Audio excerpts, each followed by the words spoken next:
उधमपुर के चिनैनी इलाके में बेनी संगम नाम की जगह पर एक फुटब्रिज कोलैप्स करता है। कल बैसाखी का त्योहार था, सभी लोग त्योहार मना रहे थे।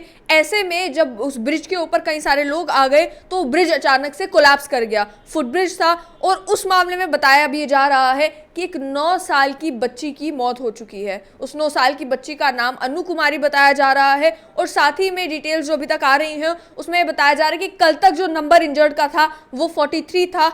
आज वो नंबर जब कंफर्मेशन करने की कोशिश की तो 62 तक लोग जो हैं वो इंजर्ड हुए कल के इस हादसे में। इस हादसे की अगर बात की जाए तो जिस समय यह हादसा हुआ इमीडिएटली पुलिस की टीमें वहां पर रेस्क्यू ऑपरेशन के लिए पहुंच गई। जो लोग इंजर्ड थे, जो लोग जख्मी थे, उन्हें अस्पताल ले जाया गया। कुछ को चिनैनी अस्पताल ले जाया गया, कुछ को जो है वो डिस्ट्रिक्ट हॉस्पिटल उधमपुर ले जाया गया और जो ज्यादा क्रिटिकल हो गए उन्हें फिर जीएमसी जम्मू भी लाया गया। लेकिन मामला है कि ये इंसिडेंट आखिर हुआ कैसे, उसको लेकर पहले ही डिविजनल कमिश्नर जम्मू ने कह दिया कि ये जो ब्रिज कोलैप्स किया है ये ओवरलोडिंग की वजह से कोलैप्स हुआ है। लेकिन उसके बाद लोगों ने सवाल खड़े करना शुरू कर दिए कि अक्सर कहीं पर भी इस तरीके का अगर कोई ब्रिज बनता है तो उस पर उसकी वेट कैपेसिटी जो है उसका बोर्ड लगा हुआ होता है कि इससे ज्यादा वेट ये ब्रिज उठा नहीं पाएगा। बैसाखी की सेलिब्रेशन चल रही थी, काफी सारे लोग जो है उस समय उस ब्रिज के ऊपर मौजूद थे, जिसको लेकर इमीडिएटली रिएक्शन यही आया कि ओवरलोडिंग की वजह से वो ब्रिज कोलैप्स हुआ है। लेकिन उसके बाद अब एक कमेटी गठित की गई है जिसमें इंक्वायरी ऑर्डर कर दी गई है, जिस इंक्वायरी को लीड करेंगी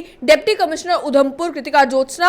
और उसमें कहा यह गया है कि मालूम किया जाए कि आखिर ये हादसा हुआ कैसे। जब ये हादसा हुआ उसके बाद एमओएसएन पीएमओ डॉक्टर जितेंद्र सिंह का भी ट्वीट आया जिसमें उन्होंने कहा कि लोकल एडमिनिस्ट्रेशन से मैं टच में हूँ, सारी असिस्टेंस प्रोवाइड की जा रही है, मेरी डिप्टी कमिश्नर से बात हुई है और इस मामले में पूरी नजर रखी जा रही है कि आखिर यह हादसा हुआ कैसे। वहीं अगर लोगों की माने तो लोगों ने भी सोशल मीडिया के ऊपर आकर कई सारी बातें कही। कुछ लोगों ने कहा कि ये जो ब्रिज बनाया भी गया था ये लोकल्स के कंट्रीब्यूशन के बाद बनाया गया था। कुछ लोगों ने कहा कि जो बोर्ड वहां पर होना चाहिए था वेट कैपेसिटी का वो बोर्ड वहां पर मौजूद नहीं था। कुछ लोगों ने यह भी कहा कि सच बात है कि बैसाखी की सेलिब्रेशन चल रही थी जिसके चलते काफी ज्यादा लोग एकदम से, काफी ज्यादा भीड़ एकदम से उस ब्रिज के ऊपर जैसे आ गई तो ब्रिज अचानक से कोलैप्स कर गया। लेकिन इतना बड़ा हादसा जो है वो उधमपुर में हुआ जिसमें एक 9 साल की बच्ची की जान चली गई। 62 से ज्यादा लोग जो है बताए जा रहे हैं, 62 के करीब लोग इंजर्ड हो गए। उसमें 40 लोग, 30 लोग, 35 लोग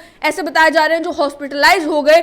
मालूम करने की जरूरत है कि आखिर यह हादसा हुआ कैसे और क्या कुछ किया जा सकता था जिससे यह हादसा अवॉइड हो पाता। साथ ही में आखिर यह ब्रिज बनाया किसने था, किसकी जिम्मेदारी थी वहां पर वो बोर्ड लगाना वेट कैपेसिटी का, और जिस समय वहां पे सेलिब्रेशंस चल रही थी क्या उस समय क्राउड कंट्रोल करने के लिए, भीड़ कंट्रोल करने के लिए आसपास कोई व्यक्ति मौजूद नहीं था। ये सारे वो सवाल हैं जो आम जनता पूछ रही है ताकि उन्हें मालूम चल सके कि आखिर यह हादसा हुआ कैसे, और ताकि आने वाले समय में जब भी कोई त्योहार होता है, आप जानते हैं कि बैसाखी का त्योहार हो, होली हो, दिवाली हो, अन्य कोई भी त्योहार हो, लोग जरूर इकट्ठा होते हैं। खासतौर पर गांव के इलाकों में मौका मिलता है एक दूसरे से मिलने का, त्योहार सेलिब्रेट करने का, और लोग एक जगह पर जरूर इकट्ठा होते हैं। ऐसे में फ्यूचर में इस तरीके के हादसों को अवॉइड किया जा सके, इसके लिए बहुत ज्यादा जरूरी है कि जब इंक्वायरी हो तो उस इंक्वायरी के कोई नतीजे भी सामने आए। ऐसा कई बार देखने को मिलता है कि हादसे होते हैं, इंक्वायरी ऑर्डर होती है, लेकिन इंक्वायरी के नतीजे कभी पब्लिक डोमेन में नहीं आते।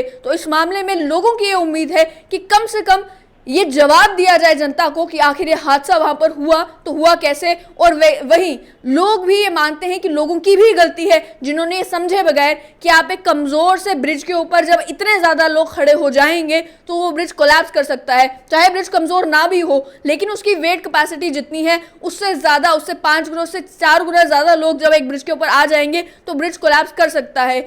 ये तो वहां के स्थानीय नागरिक भी कह रहे हैं कि कम से कम पुलिस और प्रशासन जो है वो इमीडिएटली जब वहां पर पहुंचा, रेस्क्यू ऑपरेशन हुआ, नतीजा ये निकला कि लोग फटाफट हॉस्पिटल पहुंच सके। लेकिन उसके बावजूद भी एक 9 साल की बच्ची की जान इस हादसे में जा चुकी है।